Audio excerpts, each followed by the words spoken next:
কেমন আছো বন্ধুরা? আশা করি ভালো আছো আর আমিও অনেক অনেক ভালো আছি। আমি কোথায় যাচ্ছি অবশ্যই তোমাদেরকে শেয়ার করব। তার আগে ভিডিওটা কেউ স্কিপ করবে না, দেখতে থাকো। বাড়িতে একা একা বসে একটুও ভালো লাগছিল না। মেয়েকে স্কুল থেকে এনে ওকে পড়তে পাঠিয়ে চলে যাচ্ছে একটু ঘুরতে। মন খারাপ, নিজেই জানি না কেন মন খারাপ। মাঝে মাঝে মন খারাপের মানে নিজের মনই জানে না। তাই ভালো না লাগলে আমি একটু নিজে একা নদীর পাড়ে গিয়ে বসে থাকি, আর না হলে আমার বান্ধবীর বাড়িতে চলে যাই। আজকে ওর কাজ নেই, বাড়িতে আছে, তার জন্য ফোন করেছিল। ভাবলাম একটু গিয়ে ঘুরে আসি। নদীর পাড়েতে গিয়ে বসে থাকলে একা একা বসে থাকতে হবে, তাই ভাবলাম একটু বান্ধবীর বাড়িতে গিয়ে ঘুরে আসি। আসলে ও ফোন করেছিল বলে তাই যাওয়া। ও তো সব সময় বাড়িতে থাকে না, কাজ করে। আজকে অনেক তাড়াতাড়ি বাড়ি চলে এসে আর আমাকেও ফোন করেছে। আমি বললাম ঠিক আছে, মেয়েকে একেবারে পড়তে পাঠিয়ে দিয়ে যাব। না হলে বাড়িতে থাকলে একা কত রকম বদমাইশি করে, আর মাও খুব রেগে যায়, ওর পিছনে খ্যাচ খ্যাচ করে। আমি বাড়িতে থাকলে অতটা বদমাইশিও করতে পারে না। তার জন্য বললাম একটু ওয়েট কর, ওকে একেবারে পড়তে পাঠিয়ে দিয়ে তারপরে নয় আমি তোর কাছে যাব। ওখান থেকে ঘুরে নয় একেবারে মেয়ে নিয়ে বাড়ি আসবো। আজকের ওয়েদারটা কি ব্যাপক লাগছে, যেন মনে হয় পুজো এসে গেছে, পুজো পুজো ভাব। জানি না আমার মনে কেন এমন হচ্ছে, ওয়েদার দেখে যেন মনে হচ্ছে পুজো এসে গেছে। তোমাদের কিও মনে হচ্ছে ওয়েদারটা দেখে পুজো এসে গেছে? এরকম যদি মনে হয়ে থাকে অবশ্যই কিন্তু কমেন্টে জানিও। আজকে নদীর জল কি শান্ত! আমার তো মনে হচ্ছে একটু জল ঘাটিয়া স্নান করে নিই।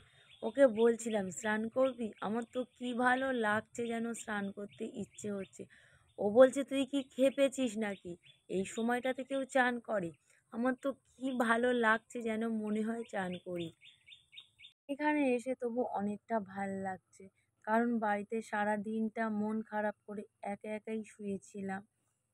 এখানে আসলে একটু হই হই করি, আনন্দ করি, কারণ সবার সাথে দেখা হয়, পাড়ার বৌদিরা, কাকিমারা সবাই মিলে জিজ্ঞাসা করে। আর আমরা দুজন তো খুব খুব আনন্দ করি। ওই পারে রাজহাঁসগুলো দেখতে কি ব্যাপক লাগছে, যেন মনে হয় সাঁতরে গিয়ে ওই পাড়েতে চলে যাই।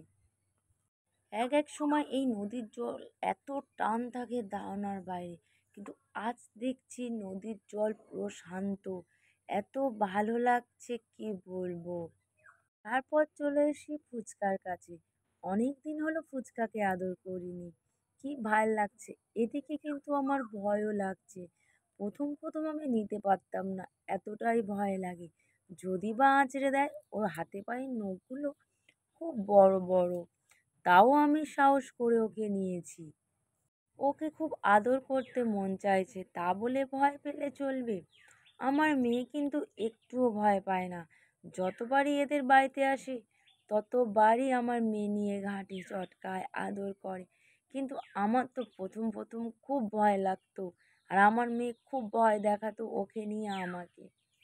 কিন্তু আমার আস্তে আস্তে ভয় আবার কেটে যায়। আলতো করে প্রথমে কোলেতে নিয়ে বসে থাকতাম, থাকতে থাকতে এখন আর কিছু মনে হয় না। এখন আমি অনেকটা সাহস হয়ে গেছে আমার, ওকে নিতে পারি। বাট তবুও একটু একটু ভয় লাগে, যদি নখ দিয়ে আঁচড়ে দেয় বা কামড়ে দেয়, এর জন্য ভয় লাগে। বাট কখনো কামড়ায় না। আর আমি কোলেতে নিয়েছি, আর আমার বান্ধবীরা শুধু ভয় দেখাচ্ছে, ওকে তুই ওকে ছেড়ে দে, কামড়ে নেবে, তোকে কিন্তু আঁচড়ে নেবে। আমি বলছি নেয় নিক, আমি আজকে ধরেছি মানে একটু আদর করব। আর আমার কি ভাল লাগছে ওকে নিয়ে চটকাতে, আদর করতে। ফুচকা কত সুন্দর!